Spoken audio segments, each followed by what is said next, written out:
So in the last video, I was trying to discuss how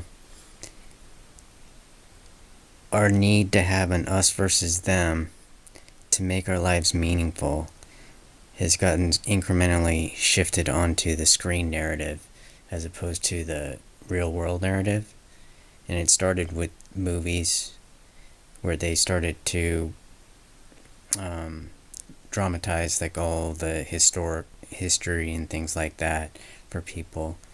And you can like root along in the movie theater. Another one is that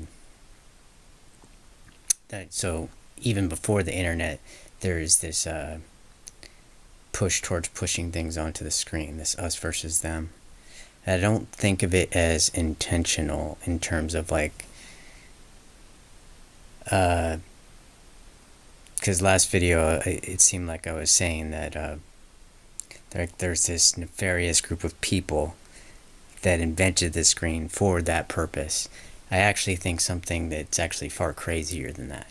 I actually think that this whole process is the progression of civilization, and it's all teleological. It's all simulated. And what I even mean by that, it's like I'm gonna discuss that, but it's gonna take like a few videos to even get to that before what I would say would sound crazy. So,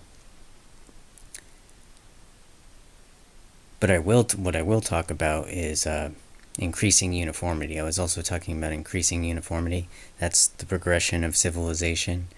And another example of increasing uniformity that's kind of disturbing is GMOs. So you might remember, or you might have worked at an organic food store and learned that there used to be like thousands of heirloom tomatoes, like different shapes, sizes, they all look all imperfect and weird, and they all taste all salty and different, and then you go into Safeway and they're all the same, they all taste the same, they last too long, they are all in these nice little pyramids, and people think that's good, like uniformity is good. But it's one thing to have uniformity in our social media page, like maybe giving everyone control over the HTML over their social media page maybe isn't such a great idea when you look at everyone's MySpace page. And maybe Facebook is better, but when it comes to like food, it's a little scarier. Like, I'm not sure that's a great idea. So the increasing uniformity thing is complemented by increasing diversity. So in nature, there's always an increasing diversity, and what I mean by that is you'll start out with basically all hydrogen, and then incrementally with fusion, you're getting larger or more complex elements. But there's always going to be more of the simple and less of the complex. You see what I mean? And each element internally is more complex than the previous. And so another example is organisms. Life is mostly simple life. It started out as mostly simple life, and it makes like a little room for like something a little more complicated. Then it makes a little more room for something a little more complicated. But the theme is that there's always more simple than there is complex. So I like to call that more of less difference and less of more difference. You don't really need, but I don't want to go into specifics about that because it's like a new terminology. But there's also decreasing diversity, and that happens as part of the progression of civilization too. That's what specialization is, or even organizing your cabinets. You're making instead of having all your spices everywhere, you put all your spices in one place. And so we like that too. We like decreasing diversity on an individual specific scale, and we like increasing uniformity on like a general scale for all of society. And then in nature, you also have decreasing uniformity, and that's what basically decay is, or aging. Let's see.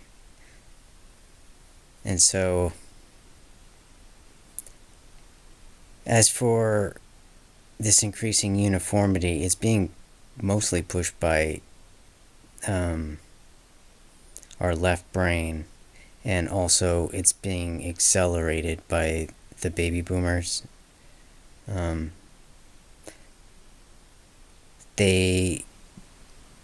It's almost like their minds are sort of, okay, so I think of there being four major personalities.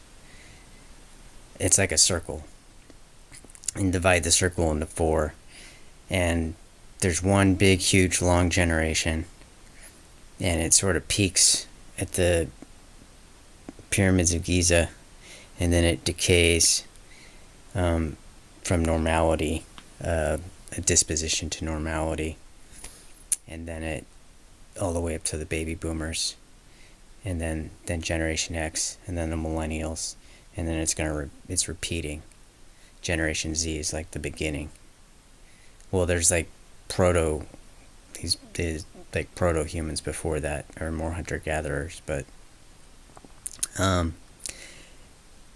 so the first generation, let's call it Generation Zion. They're all tinkerers, and then the baby boomers, which I call them boom bots, they're more sequencers, and then Generation X are tinkerers again, and then the millennials are sequencers again, except they're the Generation Zion. They are the crude tinkerers, and they invent everything. Crude and impersonal, that's what I would call them. By tinkering, I mean, well, the right brain. Basically, it's a right brain prioritized versus left brain prioritized. And the right brain is the thing that integrates all the steps, and the left brain sequences all the steps. The right brain also integrates reasons for a belief, reasons for like a plan. It also integrates designs. It allows you to manipulate a design, like make iterations to it, even like a meme. It's associative. One interesting thing about the right and left hemisphere on the outside is on the left side, the little fissures or divisions or folds, they're more defined on the left side than on the right side, which is interesting because it seems to symbolize the actual difference between the hemispheres in function. So like on the left, in the left brain vision, like everything's more precise and detailed. You're focusing more on like one object and seeing all the details. In the right brain, it gets softened, and you're less focused, and you're seeing the relationships between things as opposed to like looking at a thing. And you can see the more of less and the less of more thing there. Whereas if you're focusing on one thing, that's just presence. But when you're focusing on all the relationships moving, you've got presence and absence. You see, it's like it's sacrificing presence so that it can include absence. But that's sort of the theme with all the functions of the right brain, not simply vision. And when you think of like all our tools are recognized in the left brain, and most people are also right-handed, and it makes sense that most people are right-handed because that's what holds the tool. And also, the tool is doing repetitive motions, uniform motions. That's that uniformity thing, and the way the fingers are arranged is uniform. They don't move. So if you imagine like cutting your hair with scissors, and the right hand holds the scissors and it makes the repetitive motion, whereas the left hand, which is your right brain, that's like making comparisons as you hold the hair with your fingers, and you can feel for unevenness and things like that. It's more tactile, and that's kind of interesting. So a good so Generation Zion are like the crude tinkerers, and they invent everything all the way up to the last thing they did is the moon landings. And then the baby boomers or boom bots came along, and they basically are just building off of that, building off what's already been invented. A good example is Stephen Hawking versus Richard Feynman. Richard Feynman was a physicist. He won the Nobel Prize for inventing this thing called path integration to solve a problem in quantum electrodynamics that had to do with the electron interacting with itself that created all these infinities. And so he created a mathematical method of canceling out the infinities in a systematic way. So I don't actually think that's real at all, and I don't even think Feynman actually really believed he was illuminating what nature is by doing that. But what he was is he was a tinkerer.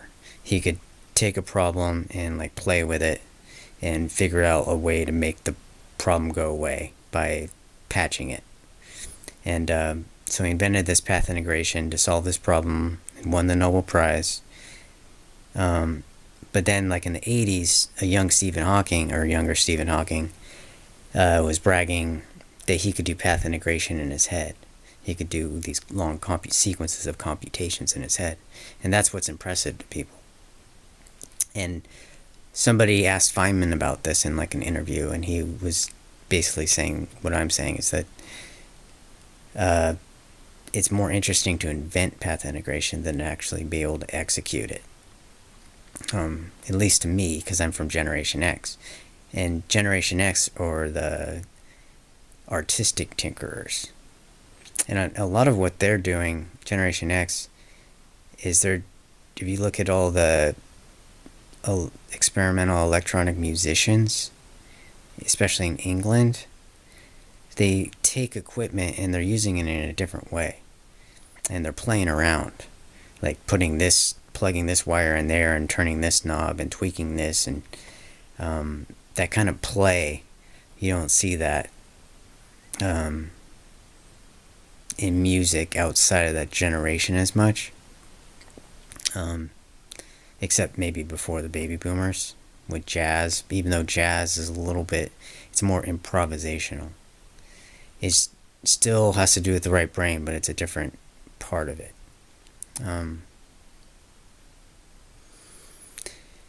And if you look at all the baby boomer music, it's more slogan-y. It's almost like they're built to be politicians. And millennials are more built for fast sequences. That's why basketball's so popular. And basketball kind of goes with millennials. Baseball, which is slower, and goes with Gen X. That's why Gen X dominated baseball. And baby boomers, which are the bureaucrats, they're basically football. And you can kind of see that it's kind of just crude and brute force. It's just smashing into each other.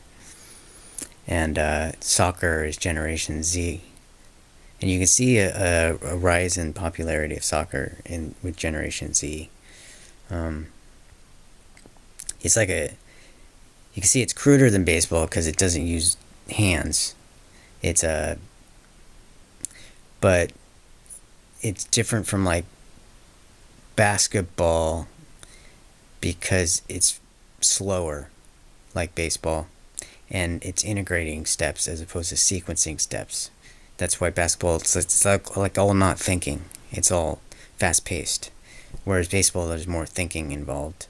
And soccer, because when you're kicking balls to people, it's all like slower. It's not like rapid. It's like you're thinking, and there's more touch to it, and you can visualize it in your brain. Whereas in basketball, there's no time to visualize anything. You're just executing steps. For the most part, that's not entirely true. Everyone is both things. These are just like relative differences, and not that any one generation is any one thing. What was my point? Yeah, so the left brain's more sequency, and the right brain's more integrative. And what was my point about Stephen Hawking? Richard Feynman's the guy that also figured out why the Space Shuttle Challenger blew up.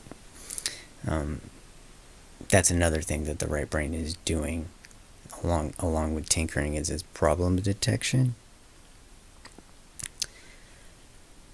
Some neuroscientists call it like anomaly detection.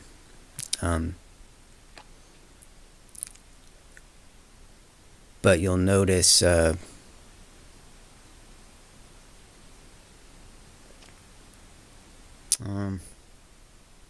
don't know how much I want to talk about that right now.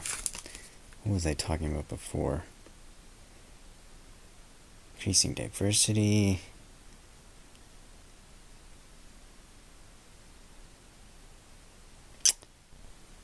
Whatever.